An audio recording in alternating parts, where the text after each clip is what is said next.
This is the Jambu. इसका scientific name है यूजेना जम्बोलाना और इसकी फैमिली है मायरिटेसी।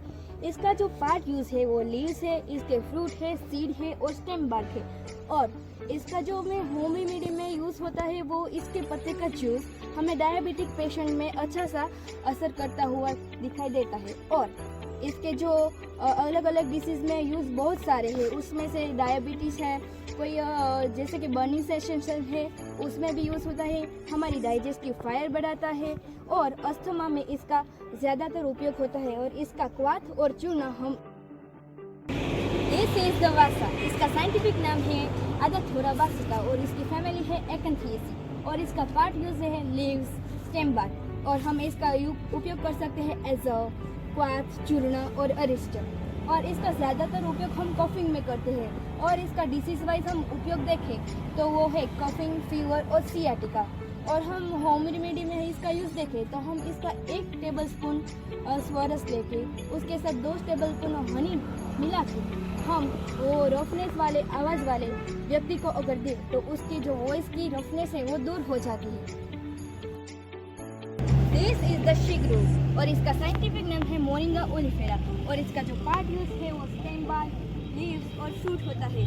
और इसका जो हमें डिफरेंट डिजीज में हम देखें तो उसके सर्कुलेटरी सिस्टम, हार्ट और डाइजेस्टिव सिस्टम में अच्छी असर करता है। और होम रेमेडी में हम देखें तो इसका जो है वो लीव्स का जूस हमें आइज के लिए अच्छा होता है और इसके लीव्स का पेस्ट और लेमन जूस को हम फेस पर लगाए तो वो पिंपल के लिए अच्छा होता है। दिस इज द गुरुची। इसका साइंटिफिक नेम है स्पिनोफोरा कोर्डिफोलिया और इसका जो पार्ट यूज होता है वो स्टेम बार्क होता है। और इसका यूज हम एज अ चूर्ण, एज अ क्वाथ, एज अ अरिस्ट हम कर सकते हैं। और मेन टर्म इसका नाम है ज्वरगना। इसका मीनिंग होता है ये फीवर में अच्छा काम देती है। और हम होम रेमेडी में देखें तो इसका यूज़ होता है कॉन्स्टिपेशन में। इसका जो गुरुची है उसको हम जैगरी के साथ लें तो कॉन्स्टिपेशन में वो अच्छी असर करता है।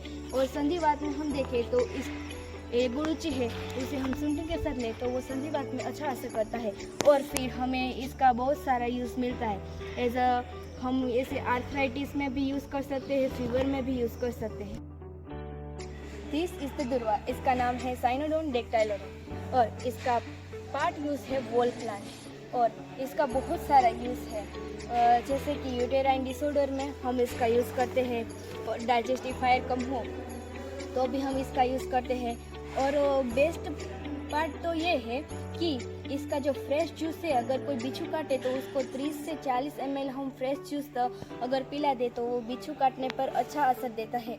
और फिर कहीं हमें चोट लगी है तो इसके जो फ्रेश लीव का जो पेस्ट है वहाँ पे लगा देने से ब्लीडिंग भी कम हो जाएगा और हीलिंग भी जल्दी से हो जाएगा। ये है जपा। इसका साइंटिफिक नेम है हिबिस्कस रोजा और इसका यूज़ है विश में और कोई भी जैसे फीवर लाइक कंडीशन और हेयर में इसका अच्छा सा यूज़ होता है। और इसका जो पार्ट यूज़ है लीव्स और फ्लावर है। और हम होम रेमेडी में देखें तो इसके जो फ्लावर है उसको एक नाइट पानी में सोख होने के बाद वो पानी हमें फिल्टर करके अगले दिन हम डायबिटिक पेशेंट को दें तो वो डायबिटिक पेशेंट के लिए बहुत अच्छा होता है। This is the Nilgundi. इसका साइंटिफिक नेम है वाइटेक्स निगुरो और इसका पार्ट यूज है लीव, स्टेम बार्क और सीड। और इसका यूज़ होता है joint pain, cough, asthma, ulcer और वाउंड में। और हम डेली यूसेज में देखें तो इसका जो पर्ण का स्वरस है उसे हम अल्सर या वाउंड में डालें तो उसे जो हम उसको साफ करें तो हीलिंग ज़्यादा जल्दी से हो जाती है। This is the ashwagandha. इसका साइंटिफिक नेम है विदिनिया सोमनिफेरा और इसका पार्ट यूज होता है लीव, सीड। और हम इसका यूज़ करते हैं इस इंसोमिया, डिप्रेशन लाइक कंडीशन और गुड फॉर हार्ट होता है। और हम होम रेमेडी में देखें तो एलर्जिक राइनाइटिस वाली कंडीशन में इसका चूर्ण हम सम प्रमाण में हल्दी और सूंठी का चूर्ण लेंगे और उसको ल्यूक वार्म वाटर के साथ हम खाने के पहले लेने से हमें एलर्जिक राइनाइटिस में रिलीफ मिलती है।